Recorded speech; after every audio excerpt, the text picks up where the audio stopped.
explosivos que se utilizan en cada uno de los métodos. ¿Ya? Porque no se va a entender. Ahí está, ¿ya? En cada uno de los métodos aparece cuál es el explosivo que se utiliza, ¿ya? Entonces usted tiene que nombrar las características de esos explosivos. Por ejemplo, ¿por qué utilizamos explosivos envueltos o envasados y no explosivos? Y es algo muy simple de explicar. Si el diagrama de disparo es radial, si usted rellena los tiros de arriba con a granel, pues se le va a ir vaciando el pozo, ¿se entiende? Entonces, por la facilidad de llenado, se utilizan explosivos envasados, ¿ya? Y dentro de ellos hay un explosivo que se llama up-hole, que son unos chorizos muy largos, ¿ya? En unas emulsiones largas, ¿ya? Averigüen ese tipo de explosivo, ¿ok? Entonces, eso es lo que usted me tiene que presentar. Los tipos de explosivos y accesorios que se utilizan en la tronadura de hundimiento, ¿ok? ¿Se entendió ese punto? Listo. Número 2, los tipos de accesorios y las propiedades físicas del macizo, ¿ya? Entonces, miren, recuerden que estos tipos de tronaduras requieren ciertas características de la zona. Por ejemplo, ¿ya? De que el macizo pueda estar competente para que el hundimiento no caiga todo el bloque, sino que queremos que caiga una porción del bloque, ¿ya?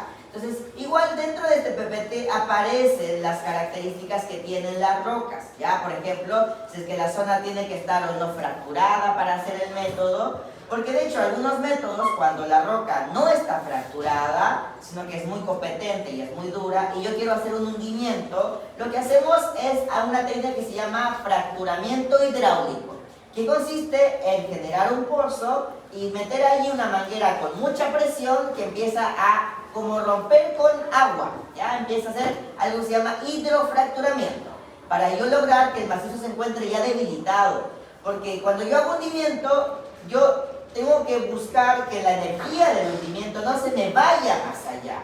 Entonces, ¿qué hago? Debilito a la roca para entonces utilizar explosivos menos potentes para que no se me escape la energía. Entonces, hay un mejor control energético. ¿Me hago entender? Ya, entonces, a eso vamos con que usted me pueda decir, ya, si vamos a hacer tronadura de hundimiento, ¿la roca tendrá que ser durisísima, por ejemplo? ¿O tendrá que estar fracturada, con poca resistencia? ¿Me hago entender? Entonces, ¿qué tiene que indicarme? Las propiedades del macizo rocoso. ¿Se entiende? Hasta ahí. ¿Dudas, consultas? Ya. Ítem 3.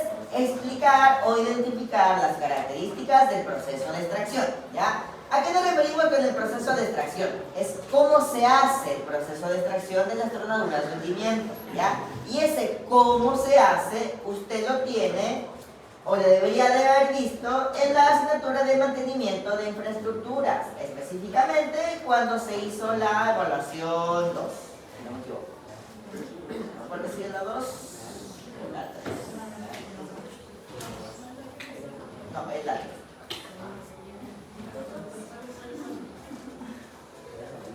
Acá también. Esto es el cómo se hace la extracción, o sea, qué equipos participan en el proceso de extracción. Entonces, por ejemplo, en los niveles de hundimiento, pues vamos a tener equipos Simba, perforadora Simba, y equipos alza hombre para poder rellenar los pozos altos. ¿Me hago entender?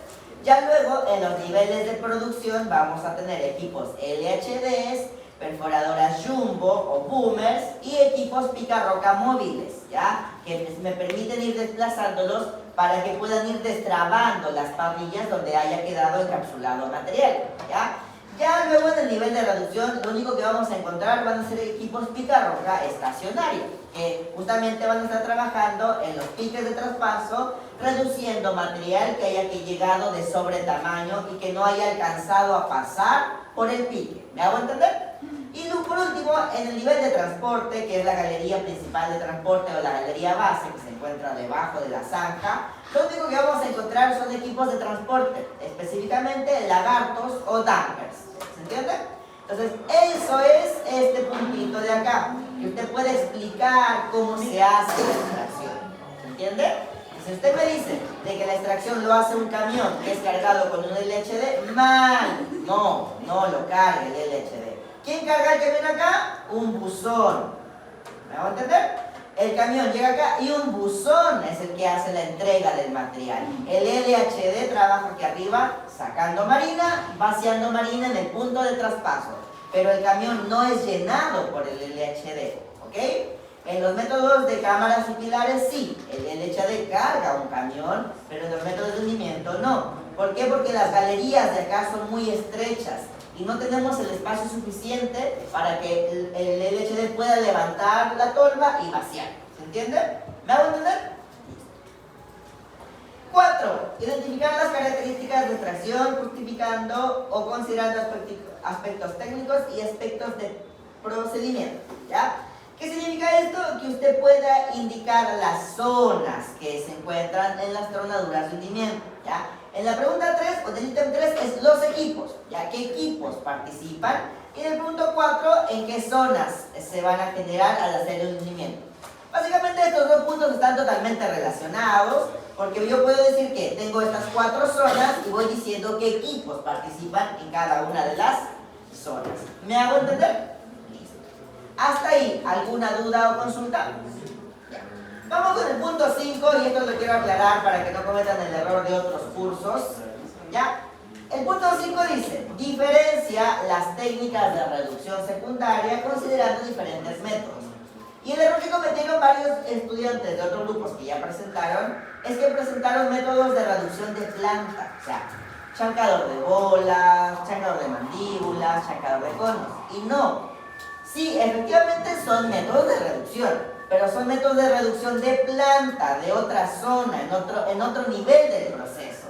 Nosotros estamos en el proceso de extracción, no en el proceso de procesamiento, ¿de acuerdo? Entonces, las técnicas de reducción que aplicamos nosotros en extracción y específicamente en tronadura, que es hacer tronadura de destranque, que se hace con un coligüe y un explosivo APD o un explosivo primario pero de baja potencia, y la otra técnica de reducción es el equipo picarroca. No tenemos más estrategias de reducción, o sea, o reduzco el tamaño de un bolón golpeándolo, o reduzco el tamaño de un bolón volviéndolo a tronar, nada más. ¿Se entiende? Aquí no meto al chancador, no está el chancador de bolas, ni mandíbulas, ni cono, ni nada. ¿Se entiende? Ni cribado, ni nada. ¿Ya?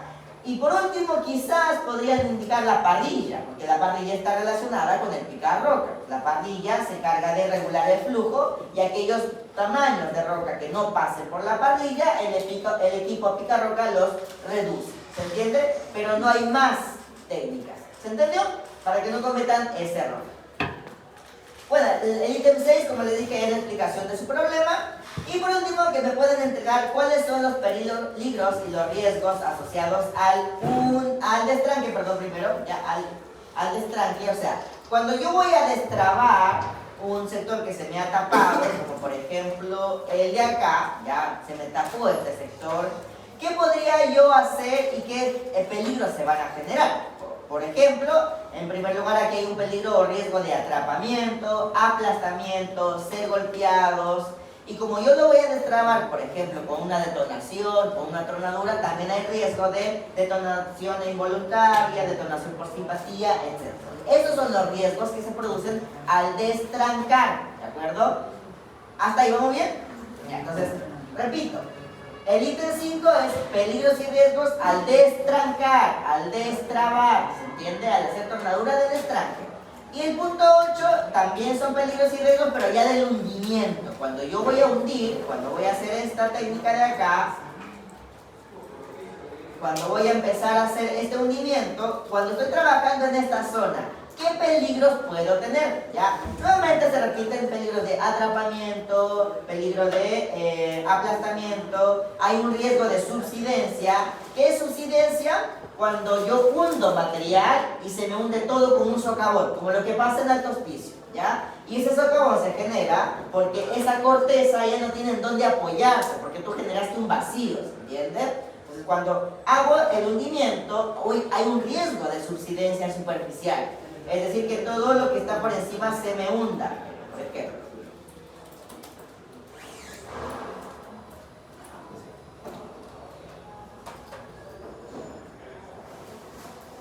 Esto es, por ejemplo, un riesgo de subsidencia. ¿Ya? O sea, yo genero un vacío. ¿Dónde está? ¿No fue la imagen? Acá.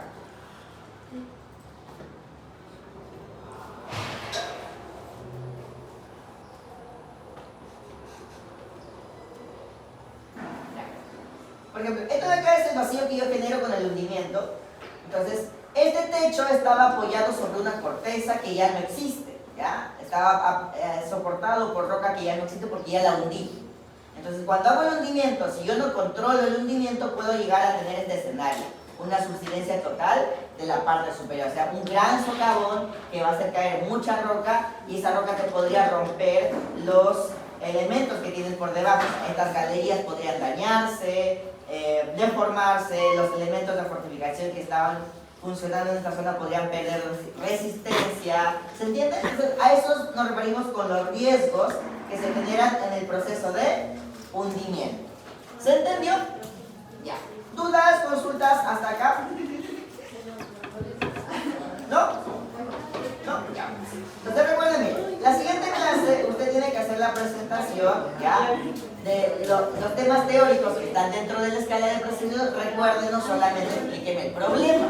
Explica solamente el problema, va a tener mala nota, ¿ok? Porque pide más cosas la presentación.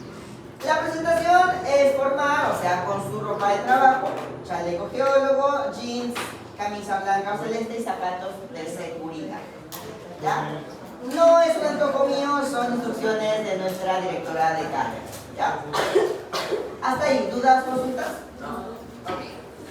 Si no hay más dudas, consultas, chicos, los libero para que se puedan organizar cómo se van a repartir las partes, para que se empiecen a subir quizá el formato de presentación a OneDrive, para que empiecen a trabajar colaborativamente.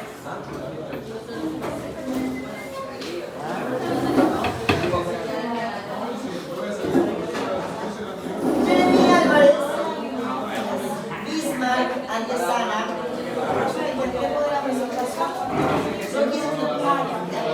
Kiara Benavides, Benjamín Bernal, Giselle Cifuentes, Francisca Criado, Esteban Espinosa, David Díaz, Amelie Hinojosa, Michael Hurtado, Carlos Jaramillo, Valeria Torres, Jeremías Maldonado, Jeremías, ¿no? Carla Morán, Oriana Moscoso, Vicente Moya,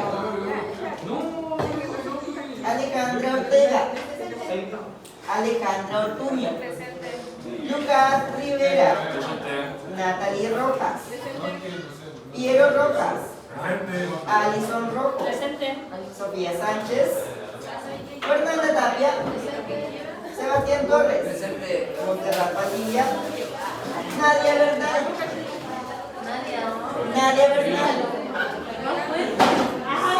Yenderi Yucra, Diego Yáñez, Felipe Yáñez y Franco Sarricueta. Ya, chicos, hay más dudas, consultas, empiecen a avanzar en su presentación. Aprovechen la hora de clase que todavía les queda disponible.